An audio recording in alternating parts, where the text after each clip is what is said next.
The storm came the night Marcus Thornridge's daughter died. Lightning carved the Oregon sky into jagged pieces, each strike illuminating the Cascade Mountains in violent white. Rain hammered the ancient pines until their branches bent like broken spines. The air tasted of ozone and something older, something that had no name in the language of wolves. Marcus held Lydia against his chest, her 15-year-old body convulsing as wind screamed through the clearing. Not natural wind. This was a live sentient, and it was eating her from the inside out. Her hair whipped in a cyclone that touched nothing else. Her eyes had gone silver white, pupils vanished into light. Blood trickled from her nose, her ears, the corners of her mouth. The mark over her heart, the spiral that had appeared 3 days ago, pulsed with each labored breath, glowing brighter as her heartbeat weakened. Marcus pressed his hand over the mark, trying to smother it, trying to stop whatever was consuming his child. His fingers burned. The spiral flared hotter. Lydia's scream tore through the thunder. Not pain, terror. Her voice came in fragments between gasps. "Papa, I can't. The wind. It won't stop. It wants." The cyclone around her intensified. Branches ripped from trees. Stones lifted from the earth. Marcus held her tighter, felt her ribs cracking under his grip, but he couldn't let go. If he released her, the wind would take her completely. Around them, the Ironwood Pack's healers chanted moon prayers, their voices drowned by the roar of air moving faster than nature allowed. Elder Tobias threw blessed water that evaporated before it touched her. The pack's strongest warriors formed a circle trying to create a barrier between the girl and the storm, but wind had no respect for flesh. Marcus had spent 28 years as a warrior, 14 as an elder. He had killed rogues with his bare hands, survived challenges that should have ended him, led his pack through famine and war. None of it prepared him for watching his daughter dissolve into air currents. Lydia's left hand began to fade. Not vanish fade. Her fingers turned translucent, then transparent, then simply weren't there anymore. The wind had claimed them. Marcus roared a sound no human throat should produce. He pulled her closer, trying to anchor her to earth through sheer will. That's when he appeared. The ghost materialized in the center of the cyclone, untouched by the chaos. An old man, ancient actually, with eyes that held the weight of centuries. He wore clothes from another era, buckskin and bone ornaments, and his presence carried an authority that made even the storm hesitate. The ghost looked at Lydia with something like pity, then at Marcus with something like resignation. His voice cut through the wind, clear as a bell in the chaos. "She fights it. That's why it consumes her." Marcus barely heard over his daughter's screams. "Help her!" The ghost shook his head. "Only one can help her, the 77th. Lydia's right hand started fading now. Her forearms followed, disappearing into silver mist. She was being erased. Marcus felt something inside him fracture. "Tell me how to save her. Tell me." The ghost form flickered. She must surrender, stop controlling, start merging. But she's too afraid, too young, too... Another scream from Lydia, this one softer, weaker. Half her torso had gone translucent. Marcus could see through her chest to the storm beyond. Desperation clawed up his throat. "Then I'll surrender. Take me instead." The ghost's expression held centuries of sorrow. "It doesn't work that way. Wind chooses its vessels. She was born for this."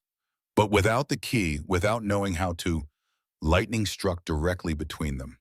The ghost form scattered like smoke. His voice echoed as he faded. "The 77th Windborn will show the way." When moon and wind finally, thunder drowned the rest. The ghost vanished completely, and Lydia's eyes, those silver white eyes, fixed on her father's face one last time. Her lips formed words, "I'm sorry, Papa." Then she was gone. Not dead, gone. Her body dissolved completely into wind, into light, into nothing. The cyclone collapsed. The storm broke. Rain fell normally, as if nature herself was weeping. Marcus knelt in mud, arms still curved around empty air, where his daughter had been seconds before. The pack stood in shocked silence, the kind that follows catastrophes beyond comprehension. Elder Tobias approached cautiously, placed a hand on Marcus's shoulder. "Brother, I'm..." Marcus's hand shot up, gripped Tobias by the throat, lifted him off the ground. The elder's eyes bulged. Pack warriors moved to intervene. Marcus's voice came out barely human. "The 77th," he said, "the 77th." Tobias choked out words. 77th. What? Marcus's grip tightened. Windborn. There are more of them. There will be more. He released Tobias, who collapsed gasping. Marcus stood, rain streaming down his face, mingling with tears he refused to acknowledge. Around him, the pack waited, uncertain, afraid of their elder's grief. Marcus spoke to the storm, to the absent ghost, to the wind that had stolen his child. There won't be a 77th. There won't be another Lydia. I'll hunt every bloodline. I'll burn every family tree. I'll kill them all before they awaken. Lightning flickered in the distance as if the storm was listening. Marcus turned to his pack, and in his eyes they saw something that would define the next 25 years, absolute conviction, wrapped in absolute loss. He pointed at three warriors. You, and you. We have work to do. Ancient work. Secret work. There are texts in the vault records the founders kept. We're going to find every Windborn bloodline in existence, and we're going to end them before another child dies screaming for her father. Elder Tobias found his voice hoarse from the choking. Marcus, that's the old laws forbid hunting bloodlines. The moon herself. Marcus's laugh held no humor. The moon didn't save her. The moon stood by and watched my daughter disappear into wind. So we do this without the moon's blessing. We do this in secret. We do this until there's no risk left. He walked toward the compound, leaving his daughter's empty clothes in the mud. Over his shoulder, one final vow.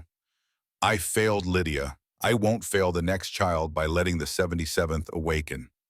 The pack followed their grieving elder, none of them understanding they had just witnessed the birth of a 25-year genocide.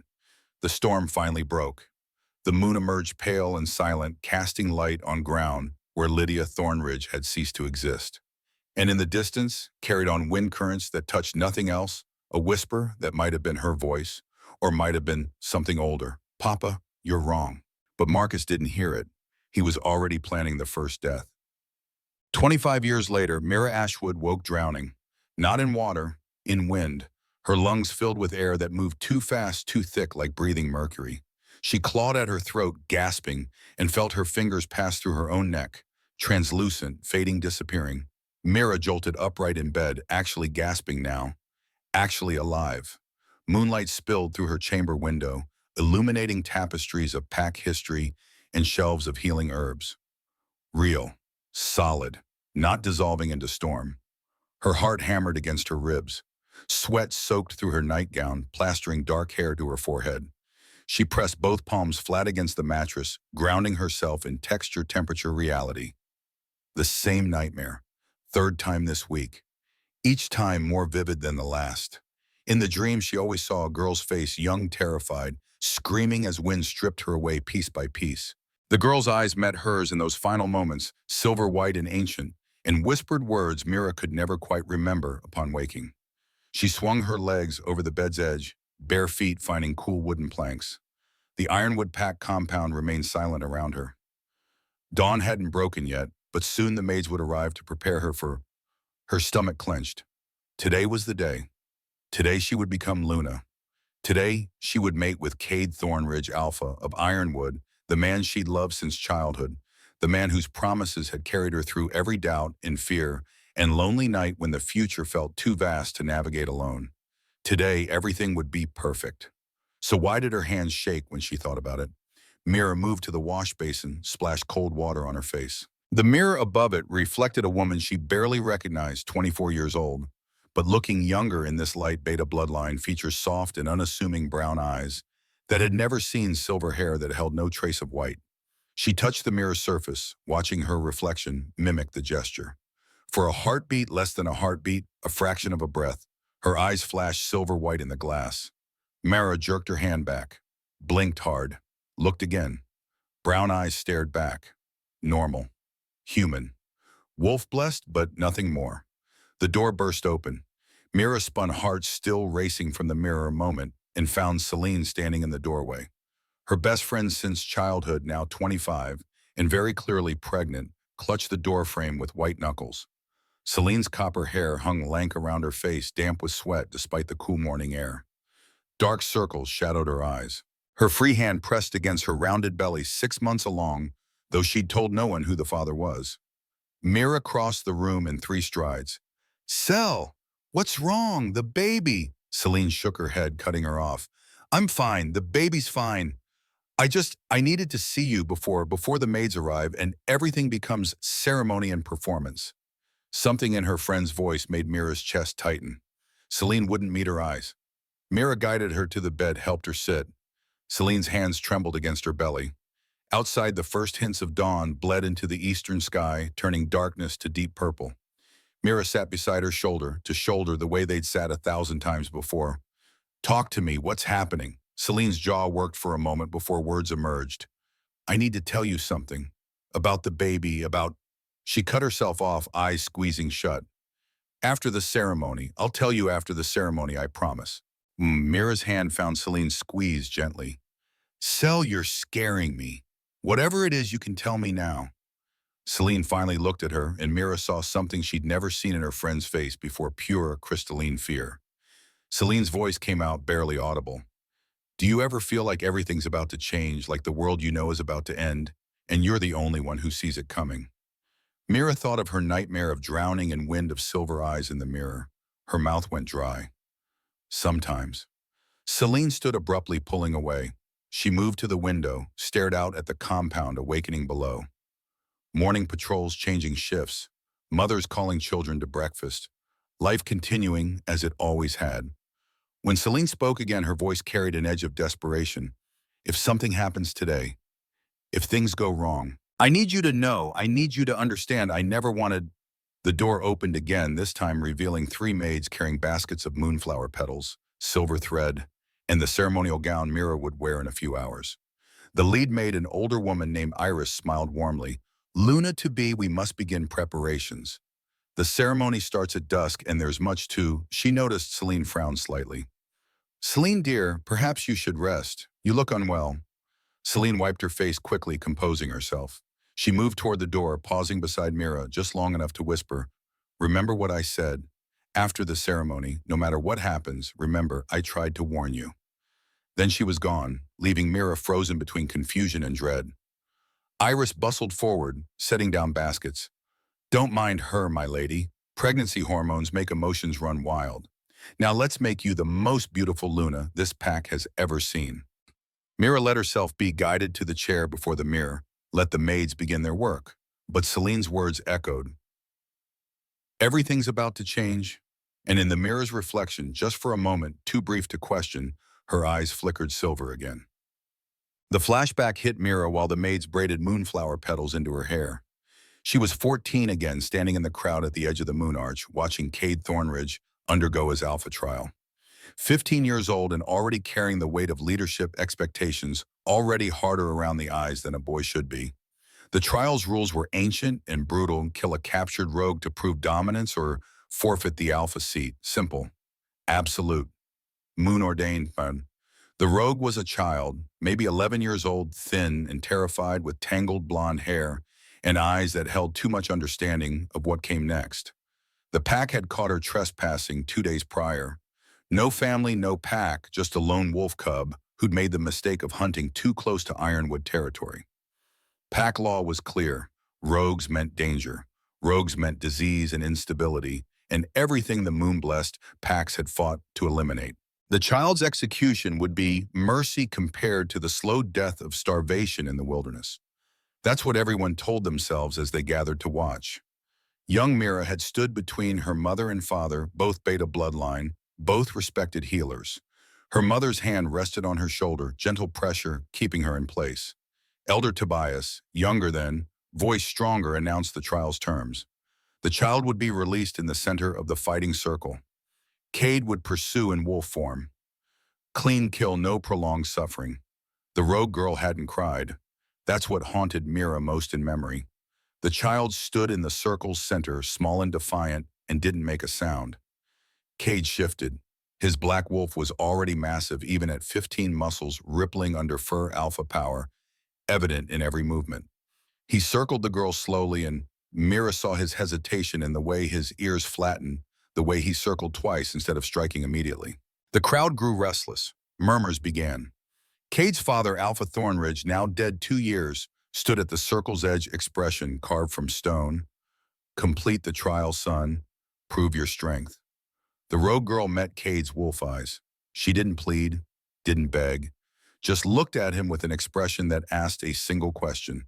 Are you really going to do this? Young Mira felt her throat close. She wanted to shout to stop it, to demand they exile the child instead of killing her. Her mother's hand tightened on her shoulder, reading her intent, holding her still. The moment stretched. The crowd's murmurs grew louder. Then Alpha Thornridge's voice, sharp as a blade. Now, Cade, or forfeit your future. Cade's wolf lunged, one strike, fast, efficient, merciful by execution standards. The girl's neck snapped cleanly. She dropped without a sound, just as she'd stood silent in the face of moon law. The crowd erupted in cheers. Alpha Thornridge's face remained impassive, but something flickered in his eyes that might have been approval, or might have been disappointment that his son had hesitated at all. Cade shifted back to human form, naked and breathing hard, standing over the small body. Mira watched his face, watched something die in his expression, even as the pack celebrated his ascension to Alpha Air. Later, hours later, after the feast, after the congratulations, after everyone had forgotten about the rogue child whose body was burned before sunset, Mira found Cade in the stables.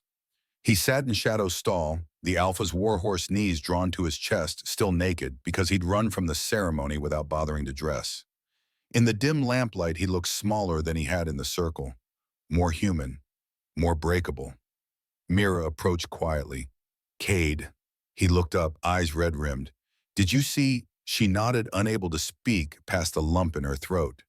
Cade's voice came out hollow. I had to. You understand that, right?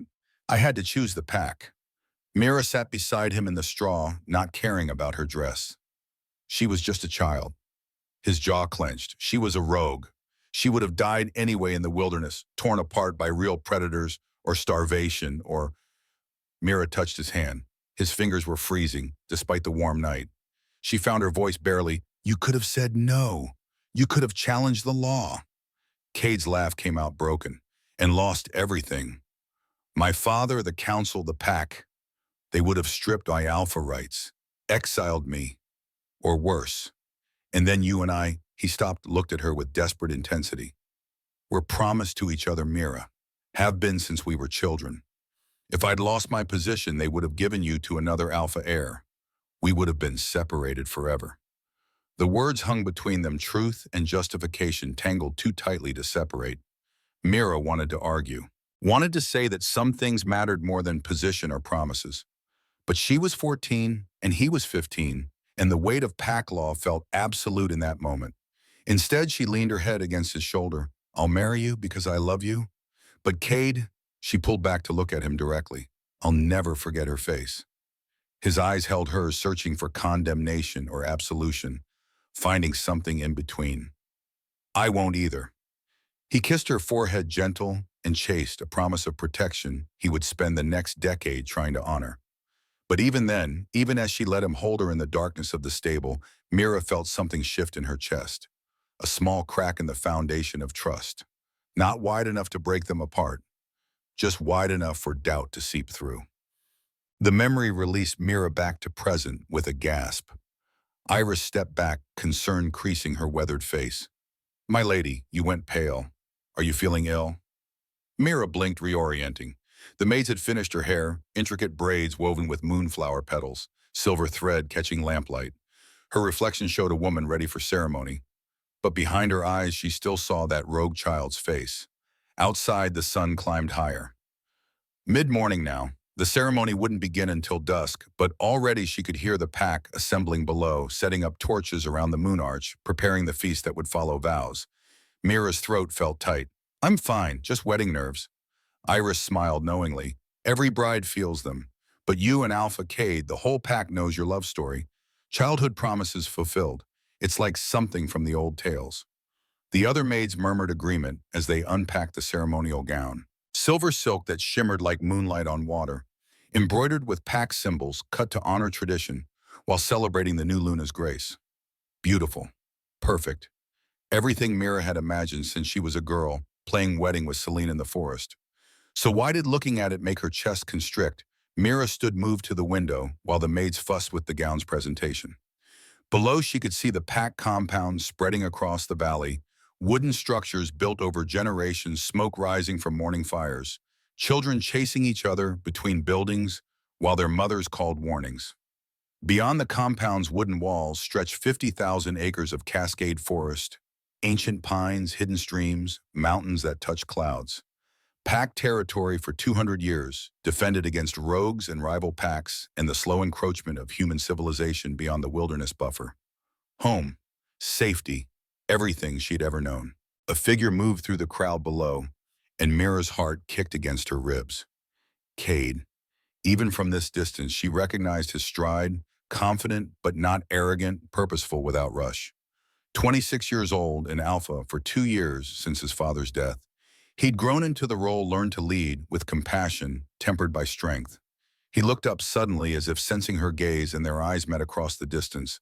He smiled, that private smile he reserved for her alone, the one that made her remember late nights talking about their future, about the pack they'd lead together, about children they'd raise with more kindness than tradition usually allowed. Mira smiled back, but something cold moved through her chest. The nightmare lingered at the edges of her consciousness, drowning in wind-silver eyes, that girl's face screaming as she dissolved. Movement on the compound's eastern wall caught her attention. Elder Marcus stood there, weathered and white-haired, watching the ceremony preparations with an expression she couldn't read from this distance. 60 years old now. Marcus had been an elder for as long as Mira could remember. Stern but fair, devoted to pack law, respected by everyone. He'd lost his daughter young. Mira didn't know, details just whispered stories about a tragedy that broke him and made him harder. As she watched, Marcus's gaze shifted from the ceremony preparations to her window, to her. Their eyes met, and for just a moment Mira saw something in his expression that sent ice down her spine. Not malice. Something worse, resignation tinged with sorrow, the look of a man watching an inevitable tragedy unfold. Then he turned away, descending from the wall, disappearing into the compound's depths. Mira shivered despite the warm room. Iris's voice pulled her back. "My lady, we should begin dressing you. It takes time to secure the gown properly." Mira nodded, let herself be guided to the dressing screen, let the maids begin the elaborate process of transformation from woman to Luna. But as silver silk settled against her skin, cool and foreign, she couldn't shake the feeling that Celine had been right. Everything was about to change, and there was nothing she could do to stop it.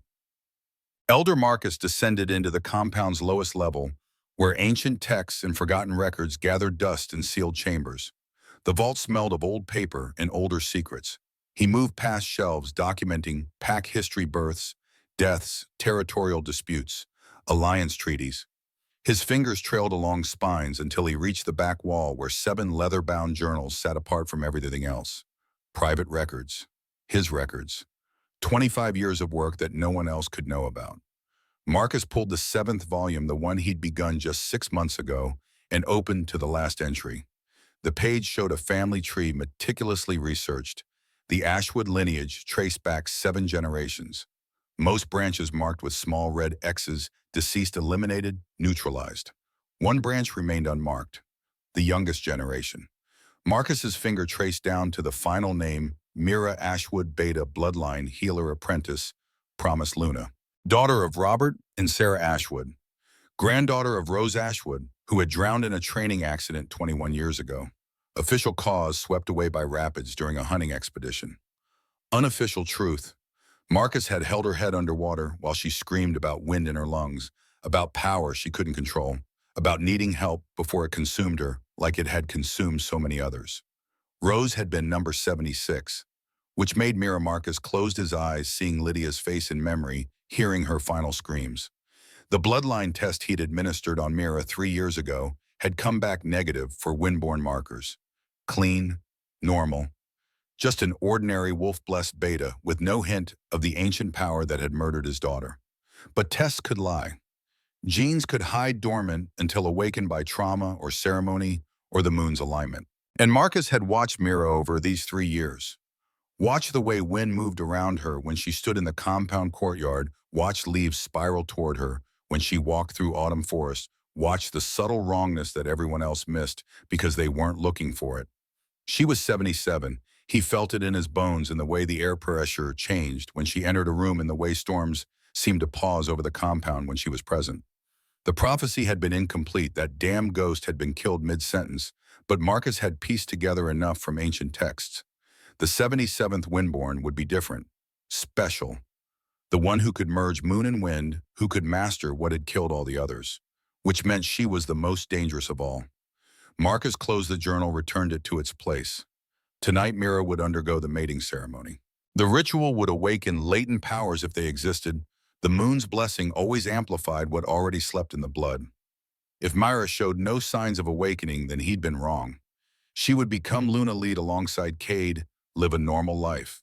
If she awakened, Marcus's hand moved to the knife at his belt, the one he'd used 76 times before. Silver-edged, blessed under dying moons sharp enough to cut through supernatural flesh. He wouldn't let another child die screaming.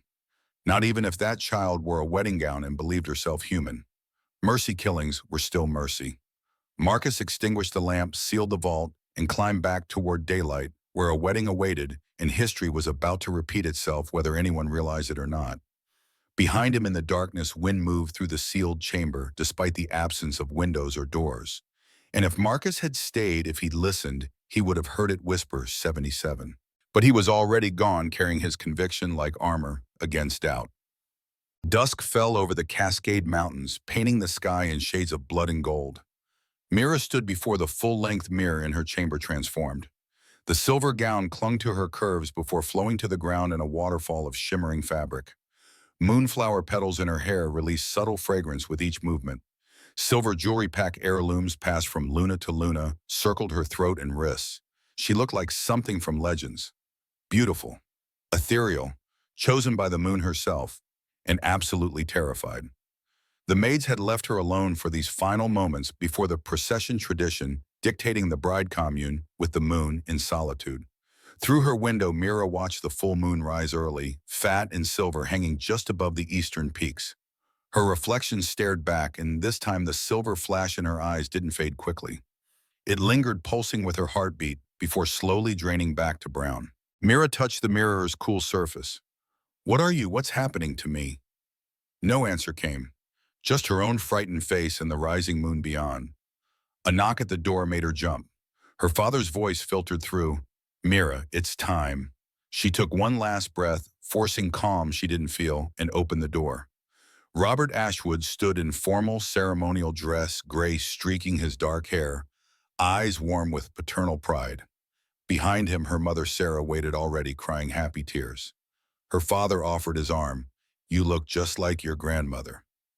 Mira stiffened. She'd been 3 when Rose Ashwood died, drowned, they said, in a tragic accident. She barely remembered her grandmother's face, but the way her father said it with that odd note of sadness beneath the pride made something cold settle in her stomach. Sarah moved forward, adjusted a moonflower that had slipped in Mira's braid. "She would be so proud of you, sweetheart, of the woman you've become." Mira wanted to ask about her grandmother, about the drowning, about whether Rose had ever seen things in mirrors that shouldn't be there. But the drums had started below the ceremonial rhythm that called the pack to gather. She took her father's arm, let him lead her from the chamber down the winding stairs toward the destiny everyone had planned for her since birth. The compound had transformed. Torches lined every path, their flames dancing in the evening breeze. Pack members in ceremonial dress created a corridor from the main lodge to the moon arch, faces glowing with anticipation. Children threw flower petals. Elders nodded approval. Warriors stood at attention, honoring their future Luna. And at the end of the torch-lit path, beneath the ancient stone arch carved from bones of wolves past, or so legend claimed, Cade waited. He wore the Alpha's formal cloak, midnight black, with silver threading that caught firelight. His dark hair had been pulled back, revealing the strong angles of his face. At 26, he'd grown into his authority, no longer the hesitant boy who'd killed to claim his birthright. But as their eyes met across the distance, Mira saw that boy flash across his features. Vulnerable, hopeful, loving her with an intensity that had survived doubt and death and the weight of duty. Her feet moved automatically, carrying her down the path. The pack's voices rose in the ancient song, words older than ironwood itself, older than the moon's covenant with wolves, old as the first pack that learned to walk on 2 legs while keeping 4-legged souls. Celine stood near the front of the crowd, belly prominent, face streaked with tears. Their eyes met and Celine mouthed, "I'm sorry." Mira's step faltered. Her father's hand tightened on her arm, keeping her moving. They reached the moon arch. Robert kissed her cheek, whispered, "Be happy, my daughter," and stepped back, leaving her alone with Cade beneath the stone monolith. Elder Marcus emerged from the shadows behind the arch, carrying the ceremonial staff, 6 feet of carved wood, topped with a silver crescent. He moved with the gravitas of 60 years and secrets heavier than any moon law. His eyes met Mira's and she saw it again, that look of resignation and sorrow. But when he spoke, his voice carried only formal tradition. "We gather beneath the blessed moon to witness the binding of Alpha Cade Thornridge and Mira Ashwood. Their union shall strengthen the pack's blood and honor the moon's decree." The pack responded in ritual chorus, "As the moon wills." Marcus turned to Mira, staff pointing, "Mira Ashwood, daughter of Robert and Sarah Child of Beta bloodline, do you come willingly to this binding?" Her mouth opened. The word yes waited on her tongue, but something made her hesitate. The nightmare flashed, drowning in wind-silver eyes that girl's terrified face. Cade's hand found hers, squeezed gently. His touch grounded her, reminded her of every promise they'd made, every dream they'd shared. She found her voice, "I come willingly." Marcus's expression flickered. Was that disappointment before returning to neutral? "Do you take Cade Thornridge as your mate and husband, to love him, to stand beside him, and to honor his soul for as long as the moon rises?" This time, no hesitation, "I do." The words emerged steady despite the storm building inside her chest. She squeezed Cade's hand, smiled through tears that were bushy in terror and something she couldn't name. Marcus turned to Cade. "And you, Cade Thornridge, son of—" A scream tore through the ceremony. Every head turned. Celine stumbled forward from the crowd, clutching her pregnant belly, face contorted in pain and panic, and something that looked rehearsed in its desperation. Her pale hair clung to her face with sweat. Her eyes were wild and rimmed red. She took 3 staggering steps toward the arch before her knees buckled. 2 warriors caught her before she hit the ground. The pack erupted in gasps and concerned murmurs. Mira's heart stopped. She moved to go to her friend, but Cade's hand held her in place. Celine's voice, shrill and accusing, cut through the chaos. "Stop! Stop the ceremony!" Elder Marcus's face went carefully blank. Mira noticed it, the lack of surprise in his expression, as if he'd been expecting this.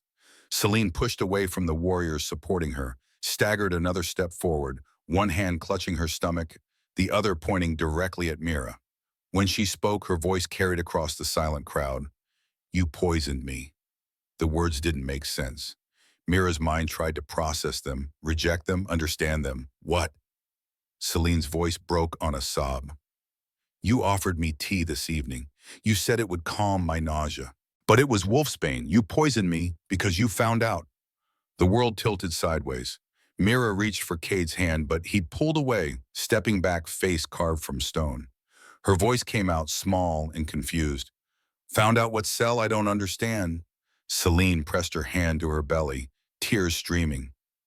"About me and the Alpha." Silence. Absolute. The kind that follows reality's shattering. Then Celine's next words, each one a knife. "About me and Cade's child." The clearing erupted. Gasps, shouts, pack members pushing closer to hear better.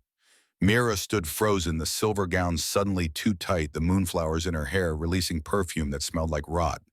She looked at Cade. He stood 3 feet away, but might as well have been 3 miles. His face held no expression. None. As if he'd carved away every emotion and replaced it with alpha authority.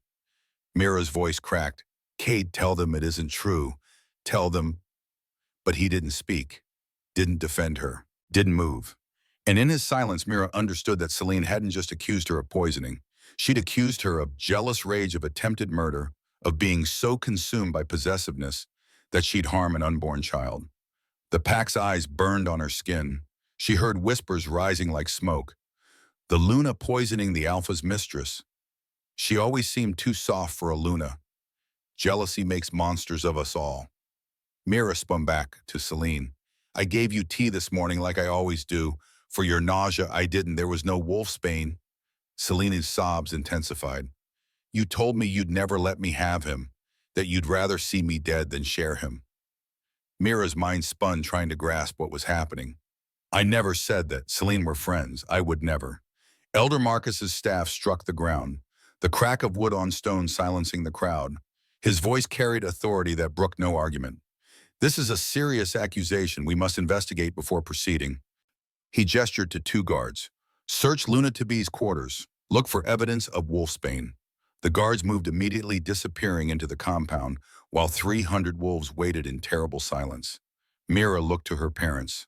Her father stood pale and shocked.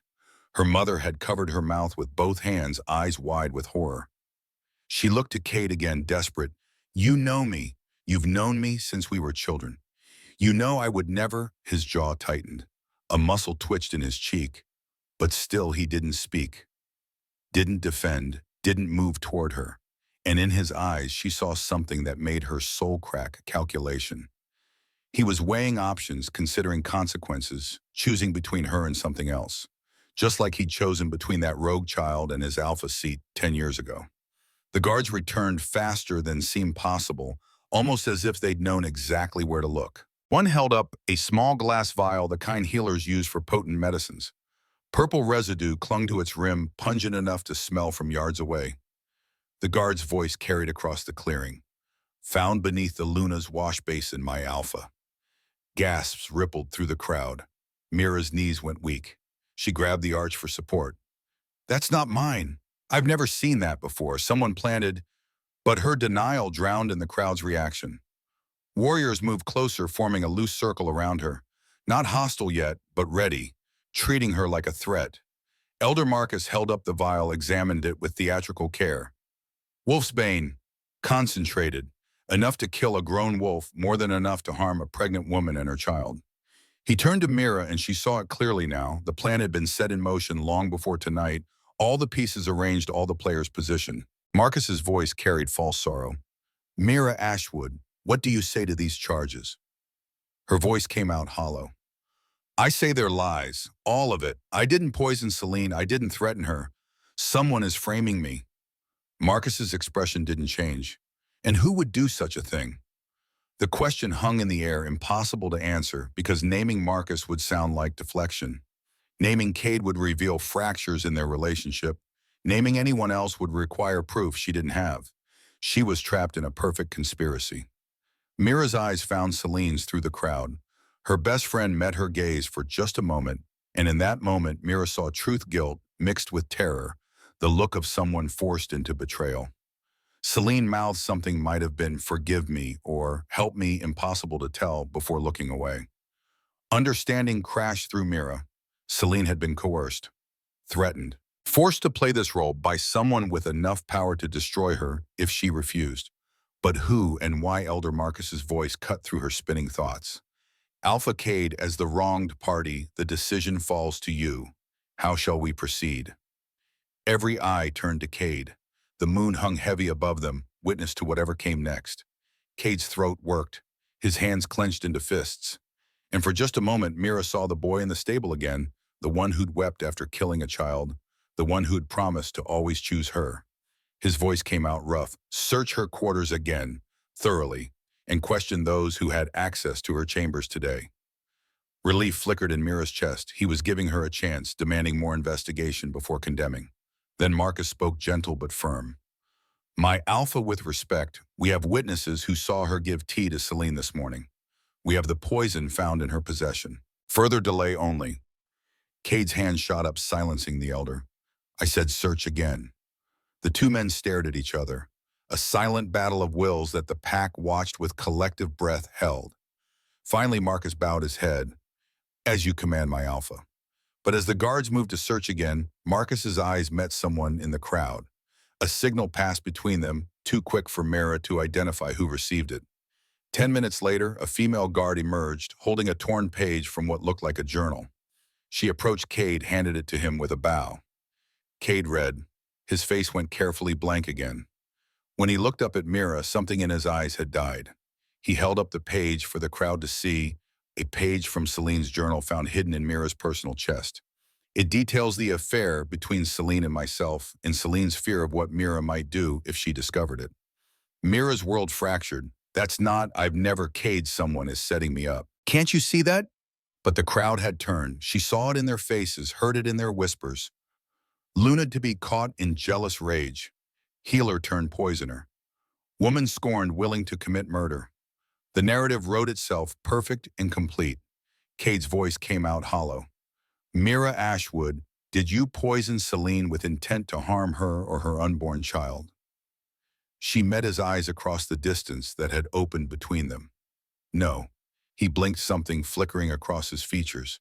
Did you threaten her life if she didn't leave the pack?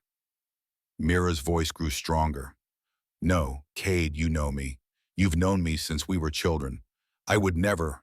His hand rose, cutting her off. I thought I knew you. The words hit like physical blows. Mira staggered, caught herself against the stone arch. And in that moment, standing beneath the moon, she'd been promised to wearing the gown meant for her happiest day. Mira understood what was happening. Cade was choosing, just like he'd chosen 10 years ago in the fighting circle. Only this time he was choosing to believe lies over her truth, choosing pack stability over their bond, choosing his position over her life. He was choosing duty over her. Again. Elder Marcus's voice carried across the clearing, almost gentle in its cruelty.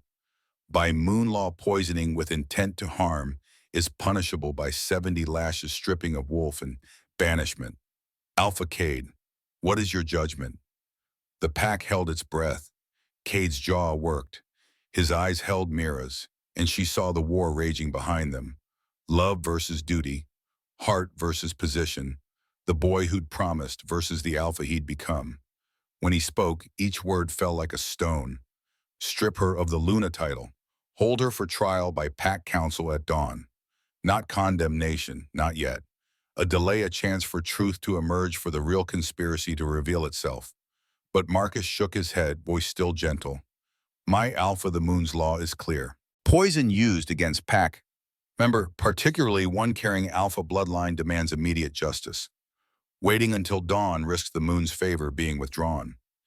Cade's face hardened. I am alpha. We wait until dawn. Marcus bowed, but as he straightened, he turned to the crowd. Pack members of Ironwood, your alpha shows mercy to one who would murder his child. What say you, do we follow moon law or do we follow sentiment? The crowd stirred. Mira saw the divide forming. Some faces showed loyalty to Cade, willing to wait. But others, older wolves who remembered stricter times, who valued tradition over compassion, began to voice agreement with Marcus. The elder had just publicly questioned Cade's authority, and Cade Young, still finding his way as leader, still uncertain in his power, wavered. Mira saw it happen, saw the moment he chose pack unity over her defense, saw him become his father, become the alpha who would kill a child to prove strength. Cade's voice came out harder. Search once more. If any other evidence is found, any at all, then we proceed with moon law immediately. Marcus's smile didn't reach his eyes. Of course, my alpha. The guards searched. This time they found more, a threatening note in Mira's handwriting, except she'd never written it, but the penmanship was close enough that doubt crept in even as she denied it. They found a second vial of wolfsbane, this one hidden in her healing supplies, where any pack member might have accessed it, but where she kept her most potent medicines. Every piece of evidence damned her further. Mira stopped protesting. She understood now. This wasn't about truth. This was about destroying her so completely that no one would question when she disappeared. But why? That's what she couldn't grasp. What had she done to deserve this level of conspiracy? The moon above pulsed almost imperceptibly, as if responding to her desperation. And in her chest, beneath her heart, something stirred. A heat that shouldn't exist. A pulse that wasn't her heartbeat, something ancient, waking to the scent of injustice. Elder Marcus approached Cade, spoke too low for most to hear, but Mira caught fragments. Cannot show weakness, Pack. Watching your father would have. Cade's face drained of color. His hand moved to his wrist, to the mark there that symbolized his alpha bond to the moon. When he spoke next, his voice carried no emotion at all. Mira Ashwood, by moon law and pack authority, you are found guilty of attempted murder through poison. The sentence is 70 lashes, stripping of your wolf, and immediate banishment from Ironwood territory. The words landed like an execution order. Mira heard screaming and realized distantly it was coming from her own throat. No, Cade, please. I didn't do this. I love you. Guards moved forward. Strong hands gripped her arms, dragged her toward the ancient whipping post that stood to the left of the moon arch. She fought, kicking and clawing the silver gown, tearing moonflowers falling from her hair. They bound her wrists to the post with silver-laced rope that burned supernatural flesh. Mira's wolf whimpered inside her, sensing what came next, already trying to curl away from the moon's reach. Her parents' voices rose in protest. "She's our daughter, let us speak." Elder Marcus's voice cut through. "The accused family may not interfere with moon judgment. Step back or be exiled alongside her." Robert and Sarah fell silent, held back by other pack members. Mira caught her mother's eyes, saw Sarah mouth, "I'm sorry." Sorry for what? For not fighting harder, for believing the lies, for something else. The crowd parted, and Elder Marcus approached carrying a leather whip. Not simple leather, this was ceremonial. Used for moon punishments, the leather treated and blessed and edged with silver dust that would burn as it struck. He held it out to Cade. By tradition, the wronged Alpha administers punishment. Cade's face went gray. His hands trembled as he reached for the whip, and in that trembling, Mira saw the last vestige of the boy who'd loved her. But he took the whip anyway. He walked to stand behind her. Mira pressed her forehead against the post, tears streaming, body shaking so hard the ropes cut into her wrists. She whispered, barely audible, "Cade, please. You know me. You know." His voice came from behind her, thick with emotion but inflexible. "I thought I did." The first lash fell. Pain exploded across her back, silver burn, mixing with the physical strike. Mira's scream tore through the night sky. The crowd counted in ritual cadence, 1. The second lash followed. The third. Each one a line of fire that burned through the silver gown, through skin, into the supernatural flesh beneath. By the 10th lash, Mira had stopped screaming. She bit her lips so hard it bled, refusing to give them the satisfaction.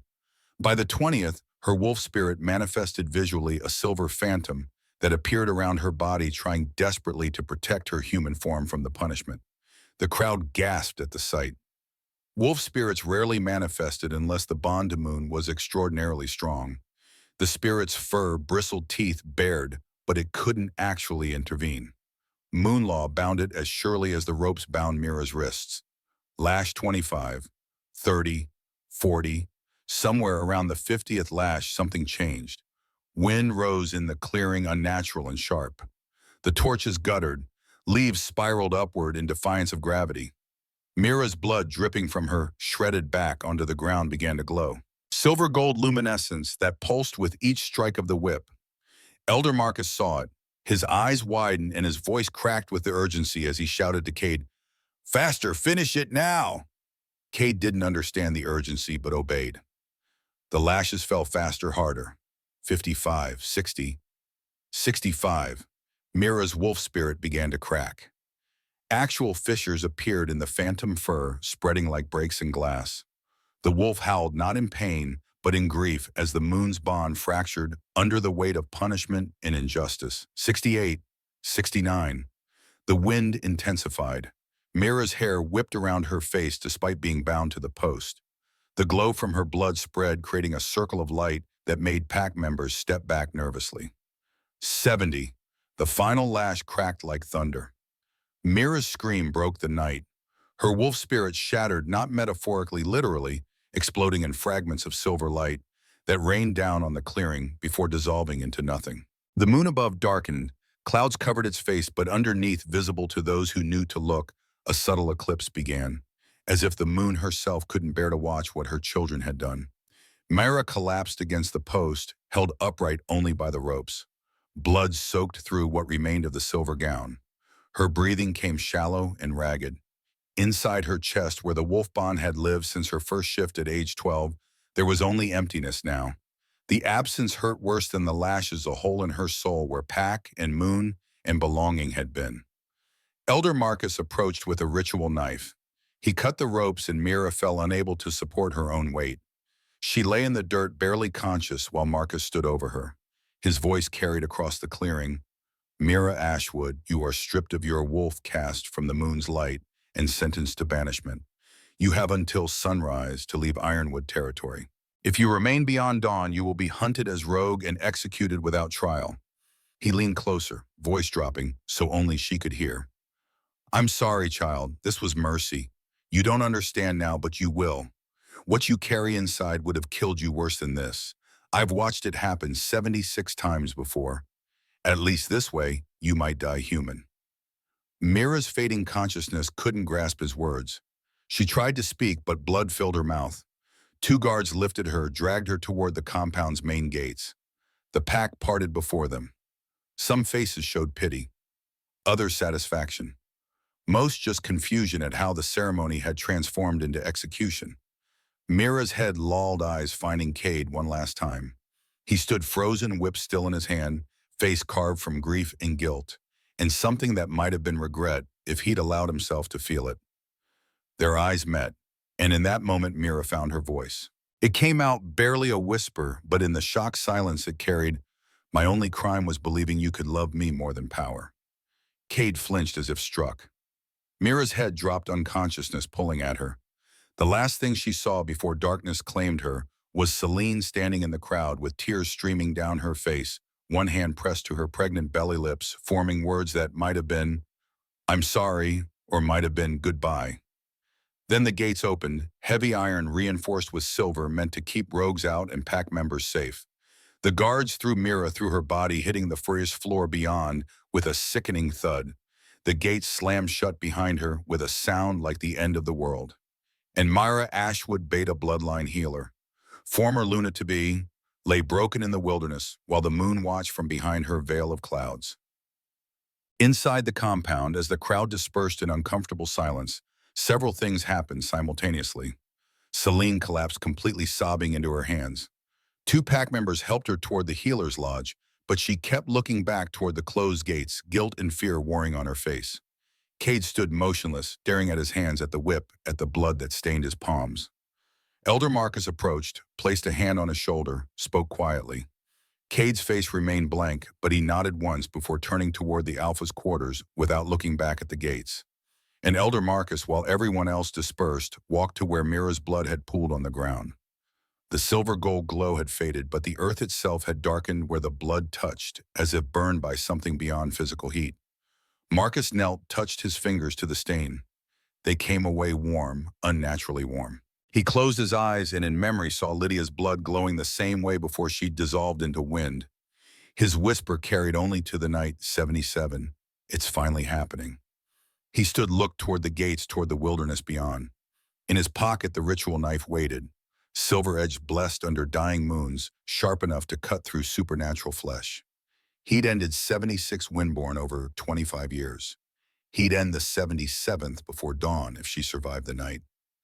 It was mercy. It had to be mercy. He wouldn't watch another child die screaming, even if that meant he had to be the one who killed her. Beyond the gates in the wilderness that had claimed countless rogues before her, Mira regained consciousness. Pain consumed her. Every breath felt like her lungs were filled with broken glass. Her back, she couldn't even process the agony radiating from the lash wounds. She tried to shift to wolf form to access her healing, to escape through animal instinct. Nothing happened. The wolf was gone, truly gone. Not sleeping, not hiding, erased from her soul as if it had never existed. Mara sobbed, the sound raw and animal despite her human form.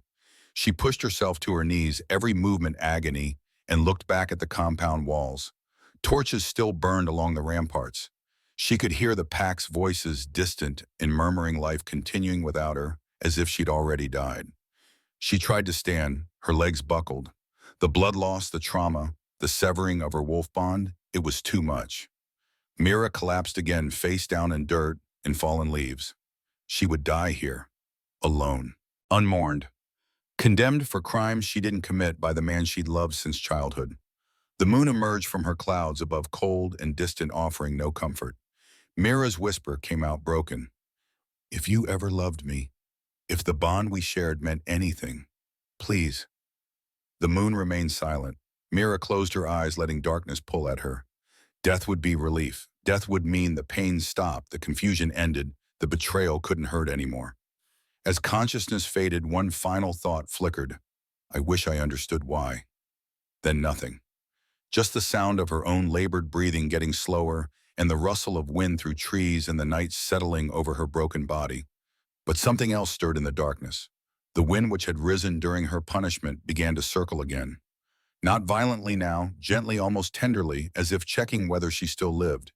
It moved through her hair, across her ruined back, around her broken form, and deep in her chest beneath the hole where her wolf had been beneath the physical pain and emotional devastation. Something else pulsed. A different kind of heartbeat. Ancient, elemental, not moon-blessed. Wind called. The 77th awakening had begun. Consciousness returned in fragments. First came pain, white-hot fire across her back, nerve endings, screaming protests with each shallow breath. Then cold, the forest floor had leached all warmth from her body during the hours she'd lain there. Finally, awareness, the devastating knowledge that everything she'd been had been stripped away in 70 lashes. Mira's eyes opened to find dawn breaking through the canopy above. Gray light filtered between ancient pines, revealing her location, a small clearing, perhaps 2 miles beyond Ironwood's gates, though she had no memory of crawling this far. She tried to move. Her body refused, muscles locked in spasms of agony. The silver gown, what remained of it, had fused to her wounds with dried blood, fabric and flesh indistinguishable. Thirst clawed at her throat. Her lips had cracked and bled during the night. When she tried to swallow, her tongue stuck to the roof of her mouth. Going to die here, her mind supplied with detached clarity. Blood loss, exposure, infection, anyone would finish what Cade's whip had started. The thought brought no fear. Only a distant curiosity about how long it would take. A sound pierced her haze, running water. Somewhere close, a stream moved over stones. Her body recognized salvation, even if her mind had surrendered.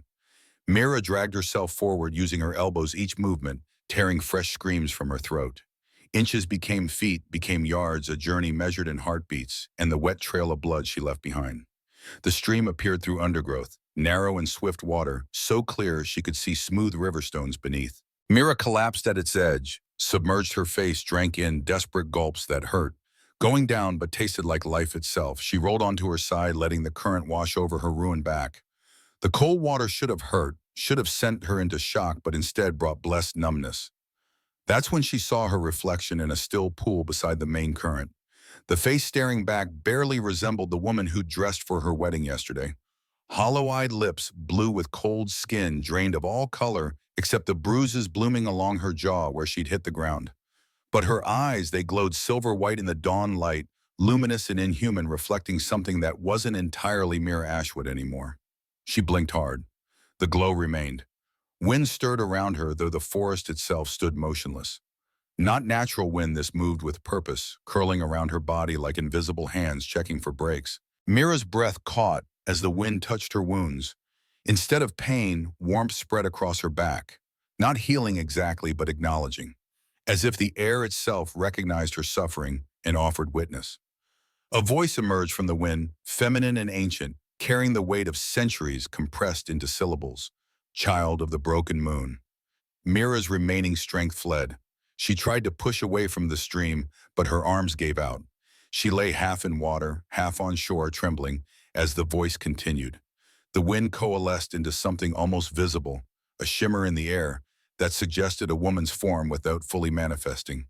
Tall, ageless, with presence that made the forest lean away in respect.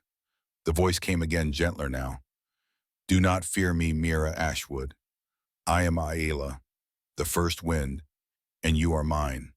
Mira found words through chattering teeth. I don't understand. The shimmer moved closer and warmth followed it. Your wolf is gone. The moon turned her face from you, but you were never truly hers to begin with. Memory surfaced, her nightmare of drowning in wind, the silver flashes and mirrors, the way air had always moved strangely around her. Things she'd dismissed as imagination or tricks of light. Aela's voice held something like satisfaction. You are windborn, the 77th of an ancient lineage. Your kind existed before wolves learned to honor the moon, before packs carved territories from wilderness. We were the first to bridge flesh and element. Mira's mind struggled to process, I'm just beta bloodline. Healer apprentice. There's nothing special. A gust of wind lifted her slightly, cradling her broken body with surprising tenderness before setting her down again. Your grandmother Rose knew what she carried. She tried to hide it to protect you. Elder Marcus drowned her when you were 3 years old. held her head under water while she begged him to let her daughter and granddaughter live in ignorance. The words landed like physical blows. Her grandmother's death hadn't been an accident. It had been murder, premeditated, calculated. Rage flickered through Mira's exhaustion. Why? Why would he? Ayala's shimmer darkened. Because his daughter Lydia was 76. She awakened at 15 unprepared and untaught, and the power consumed her. Marcus has spent 25 years hunting every windborne bloodline, ending them before they could suffer Lydia's fate.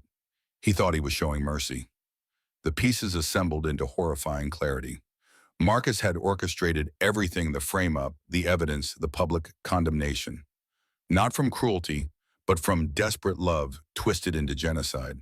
Myra's laugh came out broken. So he destroyed my life to save it. The wind swirled, almost apologetic. He does not understand what you are, what the 77th can become. Lydia fought the wind, tried to control it as wolves control their beasts. That's why it devoured her. But you, if you surrender instead on a fight, you can merge with the element, become something greater than moon-blessed or wind-called. Become both. Hope sparked despite everything. Then I won't die. The power won't consume me like it did Lydia. Silence stretched. When Ayala spoke again, her voice carried regret. The transformation demands a price. Each time you use significant power, it consumes days of your life. You have perhaps 100 days before the wind claims you completely.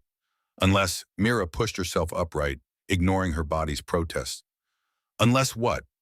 The shimmer moved closer, and Mira felt breath that wasn't breath against her face.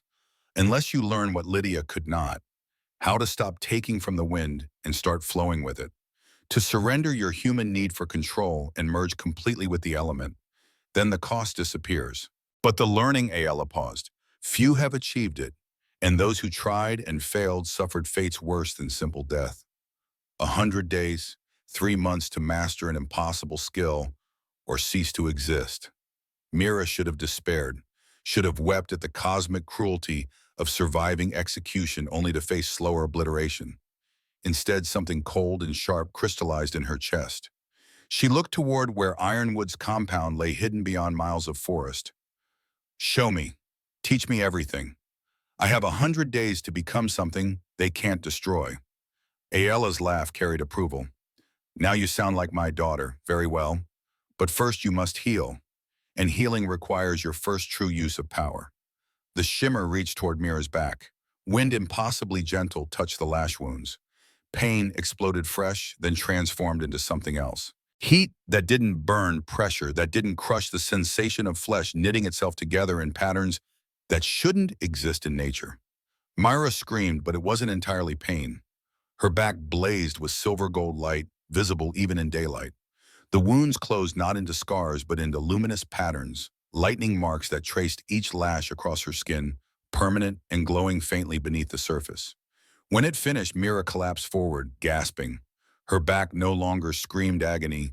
Instead, it hummed with residual energy, each lightning scar pulsing in rhythm with her heartbeat. Ayala's voice came from farther away now, fading. You just used 3 days of life to heal. 97 remain. Use them wisely, child of storm. I will return when you call. Until then, survive. The shimmer vanished. The unnatural wind died. Mira knelt alone beside the stream in a forest that suddenly felt vast and hostile. But when she looked at her reflection, now the silver-white eyes stared back with something new behind them. Not just survival, purpose. 5 days passed in a blur of learning what it meant to be powerless and powerful simultaneously. Mira discovered her windborne senses gradually. She could feel air currents like others felt temperature, the subtle shifts and flows, the pressure changes that preceded weather shifts. When she focused, she could trace individual gusts across miles of forest, following their paths like threads in a tapestry. But control remained elusive. Trying to manipulate wind was like grasping water. The harder she squeezed, the more it slipped away. On the second day, she attempted to move a single leaf using focused intention. The leaf skittered sideways, success by any measure. Then her hair flashed white at the temples, a streak on each side stark against her dark brown. Her reflection showed subtle lines at the corners of her eyes that hadn't existed before. Ayla's voice had whispered from nowhere. 8 hours gone. You fought the wind instead of asking. By the fourth day, Mira had learned to hunt using minimal power. She could sense where deer moved by the air they displaced, track rabbits by the vibrations their passage sent through currents. Small uses cost minutes instead of hours, but they added up. Her hair now showed white streaks running 6 inches from her scalp. She looked older, not dramatically, but enough that she'd aged perhaps 2 years in less than a week. 91 days remained. On the fifth evening, while Mira crouched beside a stream cleaning the rabbit she'd caught, voices drifted through the forest. Wolf voices, but not ironwood. These carried different cadences, rougher edges. Rogues. Mira froze every instinct, screaming to run, despite having no wolf left to flee with. She pressed herself against a massive pine trunk, controlling her breathing the way healer training had taught her. 3 wolves emerged from the underbrush, large males in partial shift, caught between human and beast. Their fur was matted, their human features twisted by the transformation's incompleteness. Rogues often got stuck this way, unable to fully shift without a pack bond to anchor them.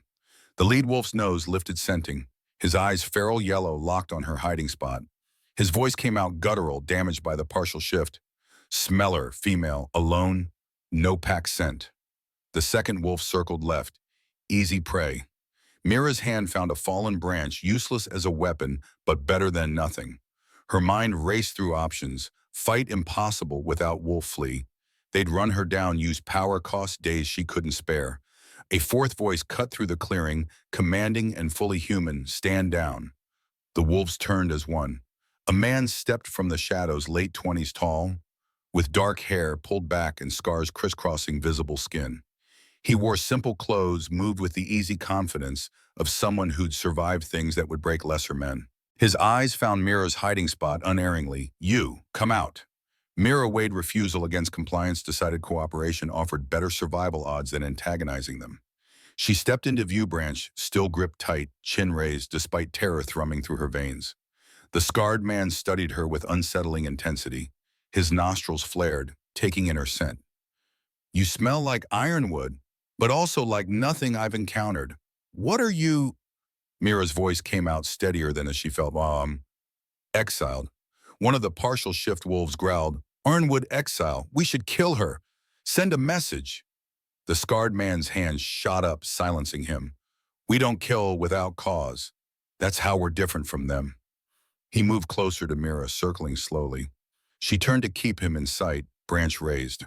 When he completed the circle, his expression had shifted from suspicion to something like recognition. He extended his hand, Rowan Blackthorn, former alpha of Clearwater Pack, now leading rogues who refused to die quietly in the wilderness. Mira stared at the offered hand. Everything she'd been taught said rogues were feral, dangerous beyond reasoning with. But this man spoke with the authority of someone who'd led packs who remembered civilization. She lowered the branch slightly. Mira Ashwood, former. The words caught. Former Luna-to-be felt like claiming a title she'd never truly held. Former healer. Rowan's eyes sharpened. Why did Ironwood exile you? The question opened wounds still raw. Mira's jaw clenched. They believed lies about me. His expression suggested he understood more than she'd said. Most exiles claim innocence, but you, sir, he gestured at her generally. You're different. The air moves strangely around you. And your eyes. He leaned closer, studying her face. They flash silver when you are frightened. That's not moon-blessed. That's something older. Mira's hand tightened on the branch, but Rowan stepped back, palms raised in peace. I'm not threatening you. I'm offering alliance. My group? He gestured to the 3 wolves and implied more beyond sight. We're 40 strong. Exiles, lone wolves, pack rejects. We survive by cooperation, not hierarchy. If you need shelter protection, while you figure out what you are, we offer it freely. Every instinct said to refuse to remain alone rather than risk trusting anyone again. But 91 days wasn't enough time to master windborne power and survive wilderness threats simultaneously. Mira met Rowan's gaze directly. What do you want in return? His smile held no humor. Honesty. If you're dangerous, I need to know. If you're being hunted, I need to know. My people have lost everything already. I won't risk them for secrets. Fair terms. More than fair, actually. Mira lowered the branch completely. I'm Windborn, one of the last. Ironwood's elder has been hunting my bloodline for 25 years. He orchestrated my exile because he thinks killing me is a mercy compared to what the power will do. The three wolves behind Rowan shifted nervously. One whispered, Windborn, the old stories. Rowan silenced him with a look before turning back to Mira. Can you control it? Mira's laugh came out bitter. I'm learning. Badly. Each use costs me days of life. I have maybe 3 months before it consumes me completely. The clearing fell silent. Even the forest seemed to listen, waiting for Rowan's judgment. He studied her for a long moment, then nodded once. 3 months is enough time to learn. And if you don't, well, we've all faced death before. At least you'll face it with people who won't betray you for politics. The simple acceptance, the lack of judgment or fear or demands for proof, something in Mira's chest cracked. She'd been prepared for rejection or exploitation, not basic human decency. Rowan gestured toward the forest. Our camp is 2 miles northeast. We have food shelter healers who work with what little supplies we can gather. You're welcome to join us. Or not. The offer stands either way. He turned to leave the three wolves falling in behind him. Mira's voice stopped them. Why would you help me? You don't know me. Rowan looked back, and in his scarred face she saw the weight of losses that mirrored her own.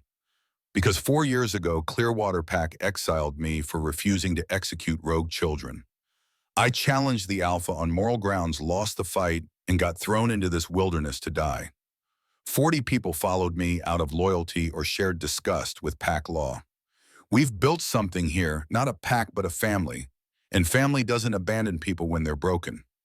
He started walking again, called over his shoulder, 2 miles northeast. Look for the smoke from evening fires. Then he and his wolves disappeared into the forest, leaving Mira alone with her rabbit and a choice. Stay isolated, protect herself from further betrayal, die alone in 3 months. Or risk trusting strangers who'd already lost everything and might understand what that meant. The decision took less than a minute. Mira gathered her meager supplies and headed northeast. 200 miles south in Ironwood's compound, Cade Thornridge stood in what had been Mira's quarters and felt his soul disintegrating. 7 days since the ceremony. 7 days of going through motions, leading patrols, presiding over councils, maintaining the facade of an alpha who'd made a difficult but necessary decision. 7 days of dying inside while pretending to live.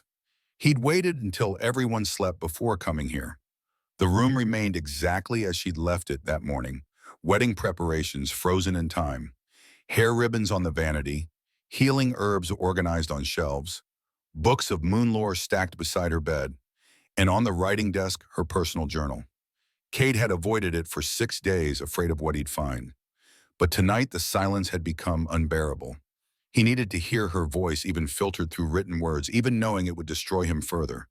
He opened the journal to the first page. Mira's handwriting, precise and careful, the script of someone who took pride in small things, filled the cream paper with entries dating back 5 years. Age 19. Cade brought me moonflowers today, said they reminded him of my smile. I'm going to marry him. I know this with the same certainty I know the sun rises. Age 20.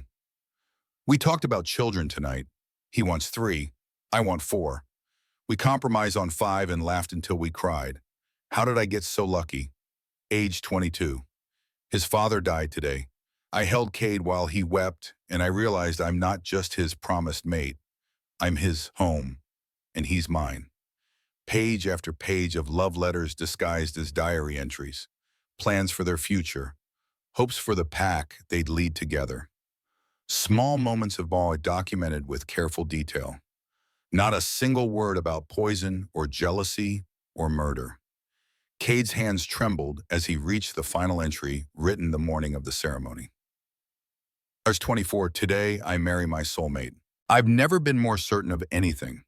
Whatever challenges come, whatever the future holds, I know we'll face it together. Because that's what love means, choosing each other every day in every way. I'm so happy I could burst with it. The journal fell from Cade's hands.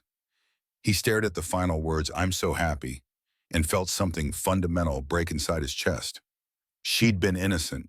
He'd known it even as he raised the whip. Known it with absolute certainty in the part of himself that couldn't be deceived by evidence or politics. the part that had loved her since they were children, and he'd condemned her anyway. The door opened without warning. Cade spun to find Celine standing in the doorway, her pregnant form silhouetted against hallway lamplight. Her face was ravaged, dark circles, hollow cheeks, the look of someone haunted by choices they couldn't undo. Her voice came out hoarse. "I need to tell you the truth." Cade's jaw clenched. "I already know the truth. I've known it since the whip hit her back the first time."